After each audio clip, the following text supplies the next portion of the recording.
Today I've got the pleasure to talk to Barry Eichengreen, Professor of Economics and Political Science at the University of California in Berkeley. So welcome to Vienna and good afternoon, Professor Eichengreen. Thank you. On the occasion of the Austrian Central Bank's 200 years anniversary celebrations, there will be a session on central banking policies, past challenges and future perspectives, at which you will be giving a talk. And I would now like to ask you, could you please tell us in a nutshell what this talk will be about?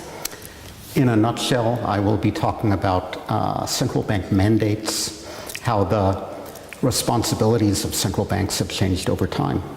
Once upon a time, in the 18th century, when the Austrian National Bank was established, the mandate was very simple: to help the government with its financial needs. Later it became to manage the exchange rate, and more recently to deliver low inflation or price stability. What we've seen now is that central bank mandates grow more complex. The central bank is responsible not only for price stability, but for financial stability as well. And I will explain how this has come about. My view is that the central bank's mandate has become more complex because the economy and the financial system have become more complex. So the central bank has more responsibilities, but in addition, other policymakers, the Congress in the United States, parliaments in Europe find it hard to do their jobs and to agree on what kind of economic policies need to be pursued. So the central bank is the last policymaker left standing. Finally, then, I will go on and describe the challenges that these new, more complicated mandates create for central banks.